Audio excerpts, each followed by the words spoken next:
que não honrou a representação que estava fazendo do povo que o colocou aqui como seu representante, que todos nós tentamos fazer, e hoje muitos dos colegas parlamentares fizeram com honradez para resgatar a imagem da casa que representamos. É isso, colegas parlamentares.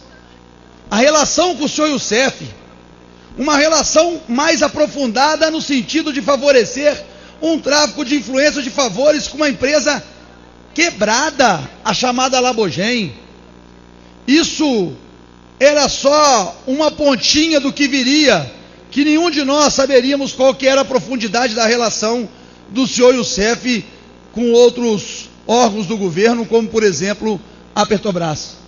Ali não tinha até então, a atuação passava para o Ministério da Saúde, e aqui os companheiros também da base sabem que não houve nenhum tipo de perseguição política nossa naquele momento. Quem tinha recebido o senhor Meirelles com o deputado André Vargas era o ministro Padilha, que enfrentaria um processo eleitoral. Perguntem aqui aos deputados do Conselho de Ética por que eu fui questionado e não convocá-lo ou não convidá-lo, que essa é uma fase do nosso conselho para ir no Conselho de Ética, porque passaria por um processo eleitoral, não existia disputa política ali. Chamamos o secretário executivo do Ministério, que respondeu e deu encaminhamento das ações da Labogem algumas dezenas de vezes, como convite, e depois para que ele pudesse prosseguir com a instrução. Mas isso não aconteceu. Nós não convidamos os agentes políticos, mas quem tinha atentado com a ética e o decoro parlamentar era um colega nosso. Um colega nosso que tinha a convivência até da casa, ocupava um cargo de expressão, a primeira vice-presidência da Câmara dos Deputados, dessa mesa atual. E nessa conduta é que ele utilizou a prerrogativa de primeiro vice para fazer as suas falas. Eu só termino aqui, que sei que o nosso tempo tem que ser dividido com o deputado Sveiter, lendo o final do nosso voto, do nosso relatório, senhor presidente.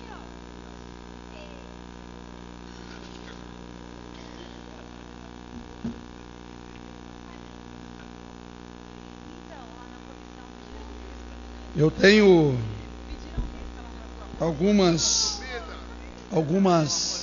questões da prova, da instrução, da soberania desse plenário. Quando eu briguei e de certa forma exacerbei para que essa sessão ocorresse, é para honrar o trabalho dos parlamentares, não só o meu nome, daqueles do conselho que aqui ficaram.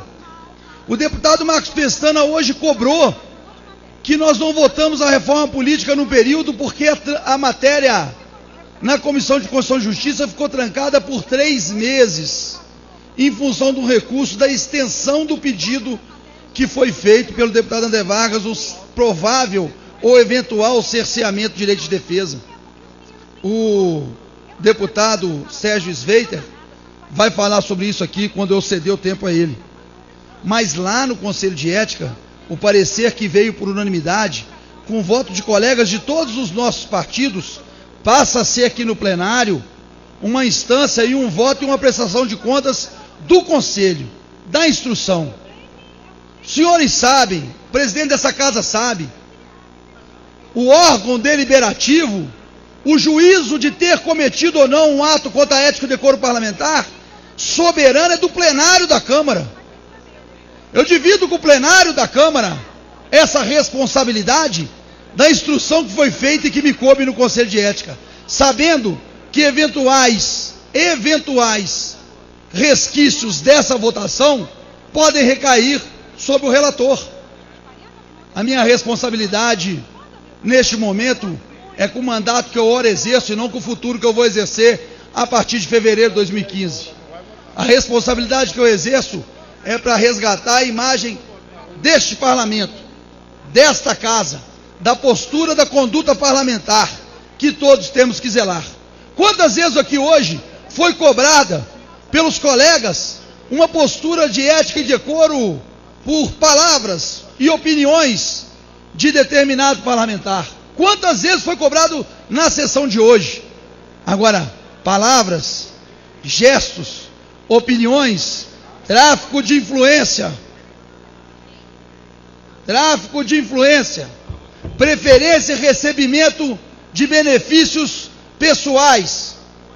Julguem isso na consciência de cada um dos senhores na hora de fazer o voto na sessão que vai ser dada hoje e que vai ser de conhecimento. Aqui estamos encerrando um período e encerrando uma instrução.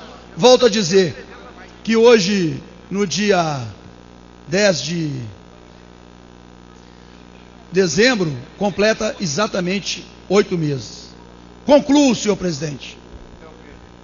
Como se vê de tudo, o quanto até aqui se expôs, o deputado André Vargas insere no contexto de uma imensa rede criminosa especializada na lavagem de dinheiro, na evasão de divisas, como agente responsável por abrir as portas de órgãos da administração pública, direta ou indireta, para que a Labogem pudesse voltar a atuar no mercado bioquímico, principalmente em parceria com o próprio governo. O que se percebe das provas existentes nos autos é que o deputado André Vargas representava perante a administração pública federal os interesses das empresas controladas pelo senhor Alberto Youssef e seus testas de ferro, ora intermediando reuniões, ora cobrando favores, ora abrindo portas.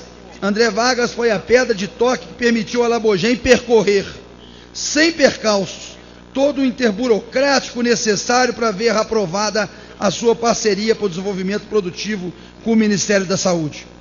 Na verdade, quando se pensava que a engenhosidade do grupo político que atualmente ocupa as posições para o aparelhamento do Estado, a apropriação privada das oportunidades de contratação pública, a perpetração de crimes contra a administração pública e o sistema financeiro havia se exaurido com o esquema debelado na ação penal 470, chamada Mensalão, vem à tona novos fatos que dão conta que a hidra chamada corrupção está viva e espalhou cabeças pelos mais diversos órgãos da administração, como a Petrobras. Os fatos até agora apurados na chamada Operação Lava Jato dão conta da existência de mega esquema criminoso que opera com a utilização de empresas de fachada para remessa e recebimento de capital estrangeiro em operações de câmbio não autorizadas, e que no caso da Labogem tem participação ativa do deputado André Vargas. Pretendia se escorar no aparato estatal para garantir a clandestinidade e continuidade dos maus feitos de toda a ordem. Esse quadro só é possível dentro desse modelo degenerado e cínico do laissez-faire, laissez-passer, implantado no país nos últimos anos. Estou convencido que o Brasil põe fim ao círculo vicioso, ou a perpetuação desse sistema de administração de negócios do Estado acabará com o Brasil.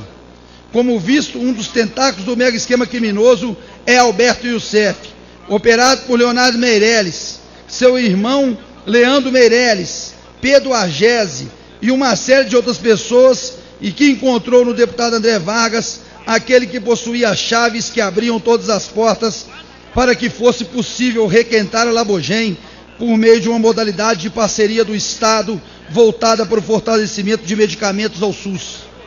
No plano do decoro, mostra-se de todo reprovável a participação do representado em condutas tais como a intermediação de interesse da Labogem junto a órgãos da administração pública e o reconhecimento e o recebimento de vantagem indevida consubstanciada na locação da aeronave para realização de viagem particular, integrando a censurabilidade do comportamento, o senso geral de moralidade e de indispensável correção parlamentar, tanto na sua atuação política quanto nas suas relações privadas, exigida pela opinião pública, ainda mais veemente nos termos atuais.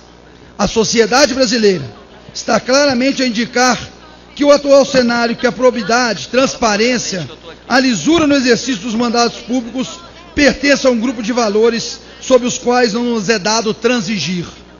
Em conclusão, dos episódios narrados na representação, do exame cuidadoso do conjunto probatório, vê-se que os fatos apontam para a responsabilidade do deputado André Vargas no atributo das prerrogativas constitucionais asseguradas aos membros do Congresso Nacional e no recebimento efetivo e potencial dos recursos irregulares.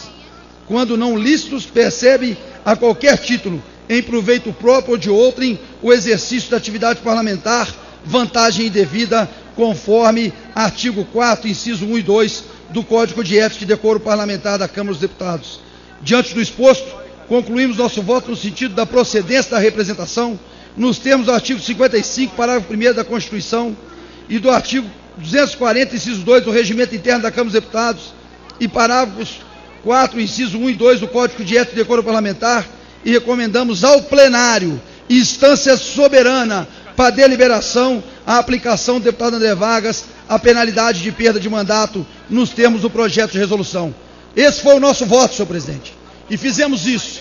E estamos fazendo isso aqui no momento derradeiro dessa sessão legislativa, no início de uma nova legislatura, cientes da consequência disso, mas acima de tudo, ciente também que nós não podemos desistir do parlamento. Eu, enquanto aqui estiver nesse parlamento, nós deputados não podemos desistir da atividade que zelosamente trabalhamos pelo Brasil. Muito obrigado. E passo a palavra ao deputado Sveiter como deputado Sveiter, com a palavra, relator do caso na Comissão de Constituição e Justiça para concluir aquela participação. Senhor presidente, senhores deputados, é óbvio que nenhum de nós aqui está feliz por viver